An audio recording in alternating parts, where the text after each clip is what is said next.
Hello student, आपका मेरे इस चैनल और फिजिक्स फ्रेंड में स्वागत है। आज हम रे ऑप्टिक्स क्लास 12 का, जिसमें हम कॉन्वेक्स मिरर को स्टडी करेंगे।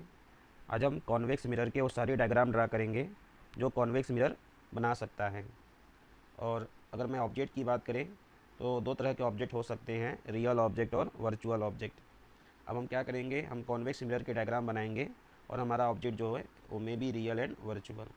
तो सपोज़ करिए हमने यहाँ पे एक कॉन्वेक्स मिरर ले लिया और this is the convex mirror. इसमें क्या होता है, अगर एक कॉन्वेक्स मिरर होगा इसका इनर सरफेस जो होगा वो पॉलिश्ड होगा। तो हमने एक पॉलिश्ड कॉन्वेक्स मिरर जो है ले लिया। अब क्या करेंगे, अगर सपोज़ करो हमारा जो ऑब्जेक्ट है वह इन्फिनिटी पे हो, इन्फिनिटी का मतलब बहुत दूर हो, तो सबसे पहले हम क्या करेंगे, प्रिंसिपल एक्सिस ड्रा कर लेंगे। This is the principal axis और ऑब्जेक्ट जो है हमारा बहुत दूर है। सपोज़ करो this is the area of infinity और बहुत दूर से अगर रे आएंगी तो हमेशा वो प्रिंसिपल एक्सिस के पैरेलल होंगी। अगर वह पॉइंट साइड ऑब्जेक्ट हुआ तब, एक्सटेंडेड हुआ तो आपस में पैरेलल होंगी, लेकिन अगर पॉइंट साइज है तो वो प्रिंसिपल एक्सिस के पैरेलल होंगी। तो हमने यहाँ से दो रे लाया, ये दोनों रे प्रिंसिपल एक्सिस के पैरेलल हैं। अब यह चूँकि डाइवर्जिंग मिरर है तो इस कारण यह रे को क्या करेगा, डाइवर्ज करेगा। इस वाले रे को इधर की तरफ डाइवर्ज कर देगा और इस वाले रे को इधर की तरफ डाइवर्ज कर देगा। और जब तक यह डाइवर्ज, दिस इज रे नंबर 1 एंड दिस इज रे नंबर 2, जब ये दोनों रे आपस में मिलेंगी तो डायग्राम का फॉर्मेशन होगा। बट चूँकि ये रे इधर की तरफ जा रही है और ये रे इधर की तरफ जा रही हैं तो इधर तो ये मिलने वाले नहीं हैं। तो हम इनको बैक साइड में जो है मूव कराएंगे और चेक करेंगे क्या बैक साइड में मूव जो है मीट कर रहा है। तो हमने इसको पीछे की तरफ मूव कराया और इसको भी पीछे की तरफ मूव कराया, तो देखा ये इस पॉइंट पे मिल गई। तो ये जिस पॉइंट पे मिलेंगी उसको हम फोकस बोलेंगे और इस तरह के मिलने को बोलते हैं वर्चुअल। रियल में नहीं मिल रहे हैं तो this is here virtual image is formed. यहाँ पे वर्चुअल इमेज होगा और इसका जो मैग्नीफिकेशन होगा वह प्लस होगा। +1 मैग्नीफिकेशन का मतलब होता है यह इरेक्ट इमेज बनाएगा। और अगर मैं इसके मैग्नीफिकेशन की वैल्यू बोलें तो ये नियर अबाउट क्या होगा, इसका 0 होगा।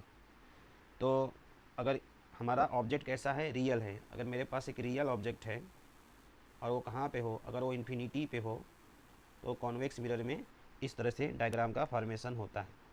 अब दूसरा केस हो सकता है कि ऑब्जेक्ट इन्फिनिटी पे ना हो के इसके पास रखा गया हो। तो अगर सपोज़ करो हमने एक दूसरा कॉन्वेक्स मिरर बना दिया और इस कॉन्वेक्स मिरर में हमने, this is our principal axis, इस प्रिंसिपल एक्सिस पे दो पॉइंट्स होंगे, एक का नाम होगा फोकस और दूसरे का नाम होगा सेंटर ऑफ कर्वेचर। और हमने एक ऑब्जेक्ट रख दिया है, suppose this is our object, यह इन्फिनिटी पे ना होके कहीं जो है मिरर के सामने रखा गया है। अब डायग्राम बनाने के लिए हमको दो रे की ज़रूरत पड़ेगी। तो हमने एक फर्स्ट रे ले लिया, वो सपोज़ करो पैरेलल रे है। अच्छा, यहाँ पे इस मिरर को हमको पहले तो पॉलिश्ड करना पड़ेगा, क्योंकि जब तक ये पॉलिश्ड नहीं होगा इसका नाम कॉन्वेक्स मिरर ना होके स्फेरिकल मिरर होगा। और हमारा जो हेडिंग है वो कॉन्वेक्स मिरर है, तो हमने इसको पॉलिश कर दिया। तो हम यहाँ से रे लेके चलेंगे। मान लो हमने एक रे लेके गया प्रिंसिपल के पैरेलल, तो this is the diverging mirror. यह क्या करेगा, ये इस रे को डाइवर्ज कर देगा इस डायरेक्शन में। इस तरह से ये जो है फर्स्ट रे को डाइवर्ज कर दिया। तो हम एक दूसरी रे लेके जाएंगे। मान लो उसको हमने यहाँ से लेके चला गया, इस पॉइंट का नाम है पोल। अगर मैं इसको पोल से लेके गया तो रूल्स होता है कि जितना ये एंगल यहाँ पे बनेगा उतने ही एंगल से क्या होगा, ये रिफ्लेक्ट बैक होगा, तो उतने ही एंगल से रिफ्लेक्ट बैक हो जाएगा। तो एक ये हमारा फर्स्ट रे मान लो यहाँ पे हो गया और ये हमारा सेकेंड रे हो गया। अब ये रे मिलेंगे तो डायग्राम बनेंगे, बट ये इधर की तरफ जा रहा है, ये इधर की तरफ जा रहा है, तो मिलने वाले नहीं हैं। तो हम इनको बैक प्रोड्यूस कराएंगे और चेक करेंगे क्या बैक में कहीं मिल रहे हैं। तो बैक में जैसे इनको हमने प्रोड्यूस कराया, जिस पॉइंट पे मिल गए और जिस पॉइंट पे मिलेंगे वहीं पे क्या होगा, डायग्राम ड्रा हो जाएगा। इस तरह से हमारा एक डायग्राम यहाँ पे ड्रा हो गया। ये दिस इज आवर डायग्राम। इस डायग्राम का नेम हो गया A', B'। क्योंकि ये रियल में कट नहीं हुए हैं, अतः इस डायग्राम को का जो नेचर होगा, जो इमेज का नेचर होगा अगेन ये वर्चुअल हो जाएगा, दिस इज वर्चुअल इमेज। इसका मैग्नीफिकेशन +1 होगा। +1 मैग्नीफिकेशन का मतलब इरेक्ट इमेज है, साथ ही साथ इसका साइज देखा गया तो छोटा होगा ऑब्जेक्ट से। इसका जो मैग्नीफिकेशन का मॉड होगा, मैग्नीट्यूड होगा, वह <<1 होगा। तो these are the some information. हाँ, यहाँ पे हमने ऑब्जेक्ट कैसा रखा है, रियल रखा है। तो if there is a real object so there are 2 possibilities of diagram. अब हम वर्चुअल ऑब्जेक्ट की स्टडी करेंगे कि वर्चुअल ऑब्जेक्ट होता क्या है और डायग्राम कैसे इसमें ड्रा होता है। सो सपोज़ करो हमने एक कॉन्वेक्स मिरर बना दिया, this is our convex mirror. और कॉन्वेक्स मिरर के लिए इसके इनर सरफेस को हमको पॉलिश्ड करना पड़ेगा। ये हमारा कॉन्वेक्स मिरर बन के तैयार हो गया है। अब यहाँ से 2 रे आ रही हैं, एक रे इधर से आ रही है और एक रे इधर से आ रही है।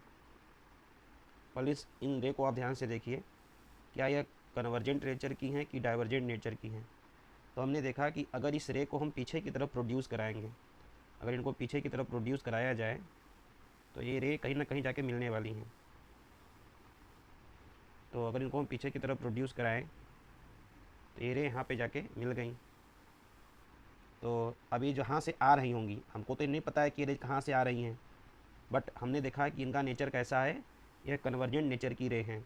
तो अगर कन्वर्जेंट नेचर की रे होती हैं, जिस पॉइंट पे मीट करती हैं, उसको हम बोलते हैं वर्चुअल ऑब्जेक्ट। Virtual object. तो वर्चुअल ऑब्जेक्ट का मतलब क्या है, तो अगर मेरे पास 2 रे आ रही हो कहीं से और उनको आगे बढ़ाने पे, अभी क्या है, मिरर जो है इसको मिलने देगा नहीं, क्योंकि यहाँ से क्या करेगा, अपना नेचर स्टार्ट करेगा, ये इसको इधर की तरफ रिफ्लेक्ट कर देगा और ये वाला पॉइंट इसको इधर की तरफ रिफ्लेक्ट कर देगा। बट बाई द चांस अगर ये मिरर नहीं होता तो ये आगे जाके कहीं ना कहीं मिलते, जिस पॉइंट पे मिलेंगे वो एक ऑब्जेक्ट की तरह बिहेव करेगा, और इस ऐसे ऑब्जेक्ट को हम क्या बोलते हैं, वर्चुअल ऑब्जेक्ट बोलते हैं। तो अगर हमारे सामने कभी भी कोई 2 ऐसी रे आएँ जो आगे बढ़ाने पर कहीं ना कहीं मिल जाएँ, तो इस समय उस ऑब्जेक्ट को हम वर्चुअल ऑब्जेक्ट बोलते हैं। अब हमको करना क्या है, इसी वर्चुअल ऑब्जेक्ट का डायग्राम ड्रा करना है। तो चलिए आगे हम इसको ड्रा करते हैं। तो हमने क्या कर दिया, एक कॉन्वेक्स मिरर बना दिया in this manner, this is our convex mirror. और हमने इसके इनर सरफेस को पॉलिश्ड कर दिया। So this is convex. बिना पॉलिश्ड मिरर को हम क्या बोलते हैं, स्फेरिकल मिरर बोलते हैं। और हमने इसकी प्रिंसिपल एक्सिस बना दी और हमने 2 रे लाया। एक रे हम ला रहे हैं सपोज इन दिस मैनर, हमने एक रे लाया इस तरह और एक रे इधर से लाया। इन दोनों का नेचर देखा गया, एक पॉइंट पे मिल रहे हैं, जिस पॉइंट पे मिलेंगे इस पॉइंट को सपोज करो इसको हमने पोलेट कर लिया और यहाँ पे फोकस है, यहाँ पे सेंटर ऑफ कर्वेचर है। तो इस ऑब्जेक्ट को हम क्या बोलेंगे, इस ऑब्जेक्ट को हम बोलेंगे वर्चुअल ऑब्जेक्ट। Virtual object. तो जब भी कोई कन्वर्जिंग रे जो है जिस पॉइंट पे मिलते हैं, अब हम क्या करेंगे, जिस समय इनको हम आगे की तरफ बढ़ाएंगे उस समय हम इस मिरर को इग्नोर कर लेंगे। अगर ये मिरर नहीं होता तो जिस पॉइंट पे मिलते उस पॉइंट को हम उस ऑब्जेक्ट को हम क्या बोलते हैं, वर्चुअल ऑब्जेक्ट बोलते हैं। बट यहाँ पे तो मिरर प्रेजेंट है, तो अगर ये मिरर प्रेजेंट है तो वो अभी क्या करेगा इसके साथ, तो हम इस केस का डायग्राम बनाने की कोशिश करते हैं। So here we make a mirror, this is our convex mirror. और इसके हमने इनर सरफेस को पॉलिश्ड कर दिया, दिस इज पॉलिश्ड सरफेस। अब हमने क्या किया, एक प्रिंसिपल एक्सिस ड्रा कर ली। अब इस प्रिंसिपल एक्सिस पे एक पॉइंट होगा जिसको हम बोलेंगे फोकस, एक पॉइंट होगा जिसको बोलेंगे सेंटर ऑफ कर्वेचर। और सपोज़ करिए हमारा वर्चुअल ऑब्जेक्ट यहाँ पे रखा हुआ है, ये हमारा एक वर्चुअल ऑब्जेक्ट है A and B, this object is virtual object. हमको क्या करना है, इस वर्चुअल ऑब्जेक्ट को चेक करना है कि अगर इस वर्चुअल ऑब्जेक्ट को हम कॉन्वेक्स मिरर के सामने रख दें तो डायग्राम कैसा बनेगा। तो हम क्या करेंगे, हमारे पास बहुत सारे रूल्स हैं, हम उन्हीं रूल्स को फॉलो करेंगे। सपोज़ करिए कि एक रे है जो पैरेलल्स आ रही है प्रिंसिपल एक्सिस के, this is parallel to the principal axis. हम एक रे लाएँ जो प्रिंसिपल एक्सिस के पैरेलल है। तो यह वाली रे ये क्या होगी, यहाँ से डाइवर्ज होके कहाँ से पास करेगी, फोकस से। इस तरफ इस रे को उधर की तरफ भेज दिए। अगर मिरर नहीं होता तो रे कहाँ चली जाती, आगे चली जाती। बट मिरर है तो इस पॉइंट से इसको क्या करेगा, डाइवर्ज करेगा। यानी जो ये जो ऑब्जेक्ट बनाने वाली जो रे थी वो यहाँ पे पढ़ने के बाद क्या हो जाएंगी, डाइवर्ज हो जाएंगी। तो ये हमारा फर्स्ट पॉइंट हो गया। और हमने दूसरा रे कहाँ से लेके चला गया, सपोज करो सेकेंड रे जो है वह सेंटर ऑफ कर्वेचर से पास हो रही हैं। तो ये सेंटर ऑफ कर्वेचर से पास होने वाली जो रे है ये टकरा कर वापस चली जाएंगी इधर से। अगर मान लो इसको आगे की तरफ बढ़ा रहे हैं तो यहाँ पे कट करता। तो हम देख रहे हैं कि जो रे प्रिंसिपल एक्सिस के पैरेलल थी वह यहाँ से वापस चली गई। बट यही रे हमारा डायग्राम बना रही थी वर्चुअल ऑब्जेक्ट का। हमने इसको बैक की तरफ मूव कराया तो यहाँ पे गया। और जो दूसरा जो इस पॉइंट, इस डायग्राम को बनाने वाली जो ये वाली रे थी इस पॉइंट से टकरा कर वापस चली गई। तो अगर इसको हम देखा गया तो यहाँ पे दो रिफ्लेक्टेड रे कट कर रही हैं, और जहाँ पे दो रिफ्लेक्टेड रे कट करेंगी वहाँ पे क्या बनेगा, डायग्राम बनेगा। इस डायग्राम का नाम हो गया ए डैश बी डैश। अगर इस डायग्राम के बारे में बोलूँ, इसके इमेज को बताया जाए कि ये किस तरह का इमेज है, तो एक्चुअल में रियल तो कट नहीं रहा है।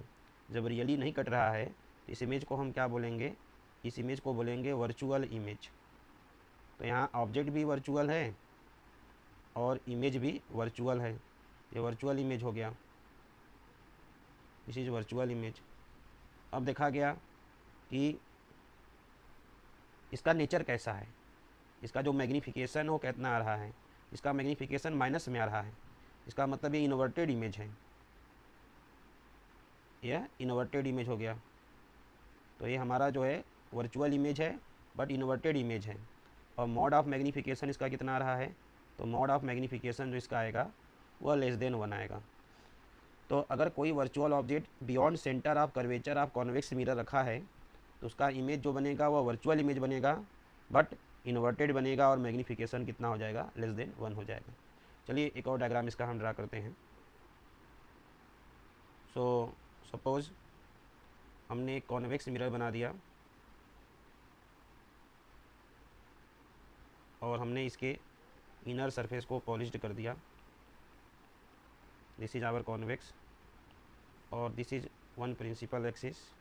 एक प्रिंसिपल एक्सिस बना दिया गया है, इसके पास अपना एक फोकस होगा, अपना एक सेंटर ऑफ कर्वेचर होगा। मान लो हम जो अपना ऑब्जेक्ट रख रहे हैं वह ऑब्जेक्ट इनके बीच में रख दे रहे हैं। This is the position of object A and B. अब मुझे इसका डायग्राम बनाना है। तो अभी इस ऑब्जेक्ट को जो बनाने वाला जो रे रहा होगा, मान लो इस मिरर को हम न कंसीडर करें, तो अगर ये मिरर कंसीडर न किया जाए तो एक ऐसी रे होंगी, एक सीधी रे आ रही होगी यहाँ से जो इसको बनाई होगी, और एक रे और बनाने वाला इसको हम सपोज करो यहाँ से ले लेते हैं पोल से। तो अगर ये मिरर नहीं रहा होता तो यह रे जो है इसका डायग्राम बनाई होती। इसको बनाने वाले ये दोनों रे होंगे जो इस पॉइंट बी को बनाए होंगे जब मिरर नहीं रहा होगा तब। ऐसे ऑब्जेक्ट को हम क्या बोलते हैं, their name is virtual object. Virtual object क्यों बोला इसको, क्योंकि जो उसको बनाने वाली रे हैं वो कन्वर्जेंट नेचर की हैं, ये वर्चुअल ऑब्जेक्ट है। बट मिरर की उपस्थिति में क्या होगा, अब यहाँ से रूल फॉलो होंगे। एक रूल मेरा क्या है कि जो रे पैरेलल्स होती हैं वो यहाँ से क्या हो जाएंगी, डाइवर्ज हो जाएंगी, पीछे बढ़ाने पे फोकस से पास होंगी। तो this is the one diagram. और पोल का जो रूल होता है वो होता है कि जितना यहाँ पे एंगल बन रहा है उतने एंगल से रे कहाँ चली जाएंगी, इधर चली जाएंगी। तो इसको अगर पीछे की तरफ बढ़ाएं तो इस तरह पीछे की तरफ जाएगा और इस तरह कट करेगा। इस तरह हम देखेंगे यहाँ पे हमारा एक डायग्राम बनेगा, नाम क्या हो जाएगा इसका, A dash and B dash. Again एक ऐसा इमेज है, ये वर्चुअल इमेज है। क्यों वर्चुअल इमेज है, क्योंकि रियल में कट नहीं रहा है। बट यह इन्वर्टेड इमेज है, वर्चुअल के साथ साथ ये इन्वर्टेड हो गया है और जो इसका मैग्नीफिकेशन होगा वो लेस ग्रेटर देन 1 होगा।